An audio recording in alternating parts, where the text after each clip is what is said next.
नमस्कार दोस्तों, कुछ दिन पहले फाइनेंशियल एक्सप्रेस न्यूज़पेपर में एक आर्टिकल छपा था जिसमें लिखा गया था कि जो बैंक हैं उन्होंने अपने दिसंबर तक का जो क्वार्टर है उसका राइट ऑफ का पूरा लोन अमाउंट पब्लिश किया गया था।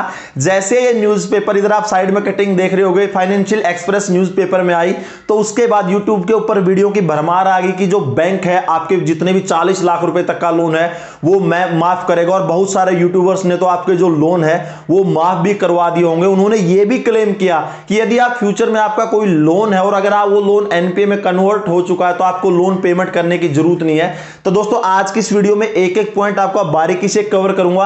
क्या एक्चुअली में अगर आपका कोई 40 लाख रुपए तक का लोन है वो आपको भरने की जरूरत नहीं है, क्या गवर्नमेंट उसको माफ करेगी या नहीं करेगी। और अगर लोन माफ होने की बात आती है तो दोस्तों इधर दो जो मेन पॉइंट है दोनों में डिफरेंस बहुत कम है, लोन राइट ऑफ में और लोन वे ऑफ में। दोनों सेम टर्म है लेकिन इनके बीच में दोनों में बहुत बड़ा डिफरेंस है। तो इस वीडियो में हम एक एक पॉइंट बारीकी से क्लियर करेंगे। सबसे पहले दोस्तों बात करते हैं कि लोन राइट ऑफ की। एक्चुअली लोन राइट ऑफ होता क्या है और जो ये बैंक है अपनी कब स्टेटमेंट जारी करती है कि जो बैंक ने इतने रुपए या इतने करोड़ रुपए का अमाउंट है लोन राइट ऑफ के अंदर डाला है। जैसे ही आप किसी भी बैंक या एनबीएफसी कंपनी से लोन लेते हैं, अगर आप उसको कंटिन्यू 3 महीने तक पे नहीं करते तो जो आपका लोन है एनपीए में चला जाता है 90 डेज के बाद, यानी नॉन परफॉर्मिंग एसेट में। उसके बाद बैंक या एनबीएफसी कंपनी इसको रिकवर करने की ट्राई करते हैं। वो वेरियस मेथड के थ्रू है, वो जो लोन रिकवरी एजेंट है उनको भी हायर कर सकते हैं, लीगल रिकवरी प्रोसीजर है, यानी जितनी भी बैंक के पास जो प्रोसीजर है वो अडॉप्ट करती है अपने लोन को रिकवर करने के लिए जो एनपीए अमाउंट में गया हुआ है। अगर बैंक या एनबीएफसी कंपनी को लगता है कि ये लोन हमारे से रिकवर नहीं हो पा रहा या फिर अपनी फाइनेंशियल स्टेबिलिटी को मेंटेन करते हुए उनको ये लग रहा है कि अगर हम इस लोन को रिकवर करेंगे तो लोन रिकवरी के लिए हमारा जो खर्चा है, यानी बैंक का जो खर्चा है लोन रिकवरी का, जितना लोन अमाउंट है उससे ज्यादा हो रहा है या लोन रिकवरी पॉसिबल नहीं है, कोई रिमोट एरिया है या बैंक को ये लग गया कि अभी इस लोन से मतलब एग्जैक्टली हमें कोई फायदा नहीं होने वाला, तो बैंक क्या करता है जितना भी उस लोन है जो एनपीए में गया हुआ है वो अपनी जो बैलेंस शीट है उस बैलेंस शीट से राइट ऑफ कर देती है, उस बैलेंस शीट से उस लोन को हटा देती है। तो लोन राइट ऑफ का मतलब कभी भी लोन माफ नहीं होता। इसमें सीधा सीधा मतलब है कि बैंक अपने लेजर से उस लोन अमाउंट को माइनस कर देता है, उसको हटा देता है। और जो रिकवरी प्रोसीजर है, रिकवरी प्रोसीजर दोस्तों बंद नहीं होता। अगर बैंक चाहेगा तो जो लोन उन्होंने राइट ऑफ किया है उसकी रिकवरी के लिए आगे भी ट्राई कर सकता है या फिर उस लोन अमाउंट को किसी थर्ड पार्टी को बेच सकता है। जैसे कि मैंने कई बार एक्सप्लेन किया है कि बैड बैंक की पॉलिसी इस तरह से किसी को बेच सकता है। और बैंक अपनी रिकवरी प्रोसीजर है अगले 3 साल तक। आपको पता होगा कि अगर 3 साल तक बैंक रिकवर नहीं करता तो 3 साल के बाद लोन रिकवर नहीं कर सकता बाय लीगली। 3 साल तक वो उसको ट्राई कर सकता है कभी भी लोन रिकवरी के लिए। तो अगर किसी के मन में डाउट था कि अगर हमारा लोन राइट ऑफ में चला गया तो भी बैंक जो है रिकवरी नहीं करेगा, अगर आपका लोन राइट ऑफ में गया है तो 3 साल तक बैंक उसको रिकवर कर सकता है, उसको कहीं भी बेच सकता है। जैसे मैं आपको एग्जांपल देता हूं, जो दोस्तों रुचि सोया था उसके ऊपर 9,345 करोड़ रुपए का बैंकों का कर्जा था। रुचि सोया उसको दे नहीं पाया तो बैंकों ने जो उनका 9,345 रुपए करोड़ का जो लोन था उसको राइट ऑफ में कर दिया। लेकिन कुछ दिनों बाद पतंजलि ने रुचि सोया को खरीद लिया था, जैसे आप लोग जानते होंगे। रुचि सोया को खरीदने के बाद पतंजलि ने जो 9,345 रुपए का करोड़ का जो लोन था वो डायरेक्टली बैंक को ही दिया था, यानी बैंक ने अपना लोन राइट ऑफ में जाने के बाद भी पतंजलि से जो लोन राइट ऑफ में गया था उसको रिकवर किया। यानी इतने दिनों के बाद भी लोन राइट ऑफ में जाने के बाद जो बैंक पैसा को रिकवर करते हैं वो अपने प्रॉफिट पोर्टफोलियो में शो करते हैं। तो डायरेक्टली इसका कभी भी मतलब नहीं रहता कि अगर लोन राइट ऑफ में चला गया तो वो माफ हो गया। 3 साल के अंदर बैंक कभी भी उसको रिकवर कर सकते हैं। अब दोस्तों दूसरा आता है कि लोन वे ऑफ कैसे होता है। लोन वे ऑफ का सीधा सीधा मतलब है कि कोई भी अगर आपका लोन है, अगर उसको डायरेक्टली बैंक उसको माफ कर देता है या गवर्नमेंट उसको माफ कर देती है, कि जैसे कई बार आपने देखा होगा कि जितने भी किसानों के लोन है, जब भी कोई नई गवर्नमेंट आती है या कोई भी गवर्नमेंट रहती है, किसानों के मोस्टली बहुत बार लोन माफ हुए हैं जिससे उनके सिविल के ऊपर भी कोई फर्क नहीं पड़ता और वो लीगली माफ होते हैं। यानी बैंक वाले उनको कभी भी लोन रिकवरी के लिए परेशान नहीं करेंगे और वो फ्यूचर में भी बैंक से लोन ले सकते हैं। तो दोस्तों ये दो इधर जो बहुत मोस्ट वर्ड है कि आपका लोन राइट ऑफ है या वे ऑफ है। राइट ऑफ का मतलब कभी भी नहीं रहता कि आपका लोन माफ हो गया, और जो लोन वे ऑफ रहता है उसमें डायरेक्टली रहता है कि बैंक या गवर्नमेंट द्वारा ऑफिशियली उस लोन को माफ किया जाता है, जैसे कि किसानों के लोन माफ हुए हैं। और रही बात दोस्तों जो 40 लाख तक के जो लोन अमाउंट अमाउंट है वो माफ होंगे। ऐसा गवर्नमेंट की तरफ से कहीं की तरफ से भी कोई ऐसी न्यूज नहीं है, ना ही फाइनेंस मिनिस्ट्री की तरफ से, ना ही आरबीआई की तरफ से, ना ही बैंकों की तरफ से, ना ही एनबीएफसी कंपनियों की तरफ से कि आपका 40 लाख रुपए से कम का अगर कोई लोन है तो वो माफ होगा।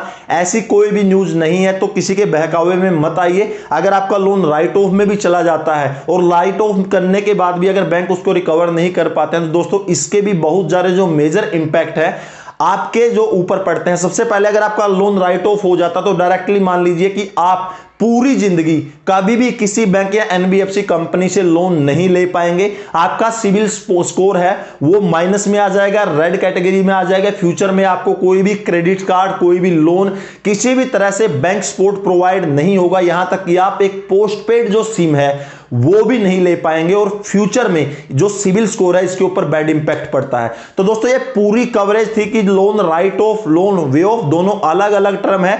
जितने भी यूट्यूबर ये वीडियो बना रहे हैं कि आपका लोन वाइफ हो गया, आपका लोन अगर आपको फ्यूचर में नहीं भरना पड़ेगा, गवर्नमेंट की तरफ से या कहीं भी किसी भी फाइनेंशियल जो डिग्निटरीज है उनकी तरफ से ऐसा कोई भी अनाउंसमेंट नहीं हुआ है। अगर ऐसी कुछ न्यूज आएगी तो 100% आपको बताएंगे।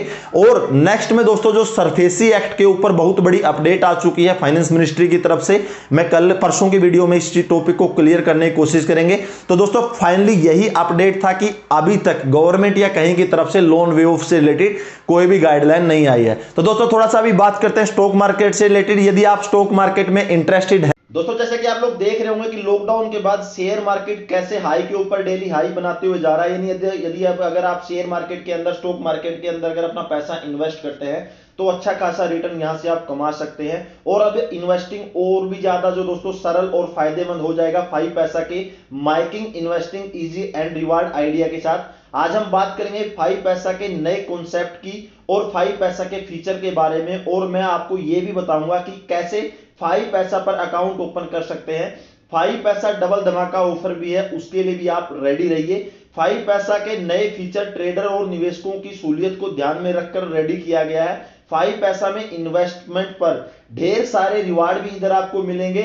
आइए देखते हैं कि क्या यूएसपी है 5 पैसा अकाउंट की और कैसे हम इसको यूज करना है। इंस्टेंट डीमेट अकाउंट ओपनिंग घर बैठे आप कर सकते हैं, वो भी बिल्कुल 5 मिनट के अंदर। ऑनलाइन डीमेट और ट्रेडिंग अकाउंट दोनों आपके ओपन हो जाएंगे। सभी जो फीचर है 5 पैसा के इस अकाउंट में आप अपने पोर्टफोलियो को डाइवर्सिफाई कर सकते हैं। चाहे आप ट्रेडिंग करनी हो, लंबे समय के लिए शेयर खरीदना हो, आपको आईपीओ में इन्वेस्ट करना हो, म्यूचुअल फंड हो, डिजिटल गोल्ड लेना हो या फिर करेंसी हो, यानी इधर डेरिवेटिव में ट्रेडिंग करना हो, एवरीथिंग इज पॉसिबल विद 5 पैसा। All in one demat account है। एक दूसरा क्या है दोस्तों, इसमें जो स्टेबल प्लेटफॉर्म है, आपने अक्सर नोटिस किया होगा कि जैसे मार्केट वोलेटाइल होता है लेकिन 5 पैसा टेक्निकली बहुत ही ज्यादा स्ट्रॉन्ग है। इधर दोस्तों सबसे खास बात है कि जो जीरो ब्रोकरेज है, यानी नो ब्रोकरिंग चार्ज है। हर ट्रेड के लिए आपको सिर्फ 20 रुपए फ्लैट फी पे करनी है। मतलब चाहे 10,000 रुपए का इन्वेस्टमेंट करें या फिर 10 लाख रुपए का इन्वेस्टमेंट करें, उसके लिए सिर्फ आपसे 20 रुपए ही फ्लैट फी चार्ज की जाएगी। दोस्तों ये तो बात हुई 5 पैसा के ऑल इन वन अकाउंट की। अब जानिए 5 पैसा का एक्चुअली डबल धमाका क्या है। चलिए अभी डबल धमाके के ऑफर भी आपको बता देते हैं। जैसे ही 5 पैसा डीमेट अकाउंट आप खोलेंगे, आप कर पाएंगे आपके इन्वेस्टमेंट को सुपर चार्ज। 5 पैसा पावर इन्वेस्टर पैक के साथ आपको ये पैक 1 मंथ के लिए बिल्कुल फ्री ऑफ कॉस्ट प्रोवाइड किया जाएगा, जिसकी कीमत है 499 पर मंथ। आपको पावर इन्वेस्टर टूल से बहुत फायदे मिलेंगे। सबसे पहले तो आपका ब्रोकरेज हो जाएगा सीधा 50% कम, यानी 20 रुपए की जगह आपसे सिर्फ 10 रुपए ही चार्ज किए जाएंगे, चाहे 10,000 या 10 लाख रुपए का आप ट्रेड क्यों ना करें। और दोस्तों इसके साथ आपको मिलेगा 3 इंपॉर्टेंट टूल, वो 1 महीने के लिए आपको अनलिमिटेड एक्सेस रहेगा। इधर आपको सबसे पहले मिलेगा स्विंग ट्रेडर से intraday, short and long stock जो रिकमेंडेशन है, हॉट स्टॉक और जो मार्केट अपडेट है आपको पूरी मिलेगी। स्मार्ट इन्वेस्टर की मदद से जो आप सही निवेश कर पाएंगे और जो शानदार रिटर्न है वो वाले शेयर आपको रिकमेंड किए जाएंगे। आपको जो आपका पोर्टफोलियो एनालाइजर है वो आपके पोर्टफोलियो की हेल्थ का पूरा ख्याल रहेगा। आपको सही गाइडेंस, अलग से आपके जितने भी स्टॉक है उनको सही से गाइडेंस करेगा, जिससे कि आप ज्यादा बेनिफिट उठा सके। इतने सारे ऑफर आपको भी देश की बेस्ट डिजिटल ब्रोकिंग कंपनी में अकाउंट खुलवाने के साथ ऐसा मौका फिर कहां। आज ही 5 पैसा डाउनलोड करें और एकदम फ्री डीमैट अकाउंट दोस्तों ओपन करें। इन ऑफर को पाने के लिए दोस्तों अकाउंट ओपनिंग में आपको ऑफर 99 का जो कोड है वो यूज करना बिल्कुल भी न भूलें। अकाउंट ओपनिंग का लिंक डिस्क्रिप्शन में है, डिस्क्रिप्शन में जाकर आप जो अकाउंट है 5 पैसा का फ्री में ओपन कीजिए और जो ऑफर 99 है वो कोड 100%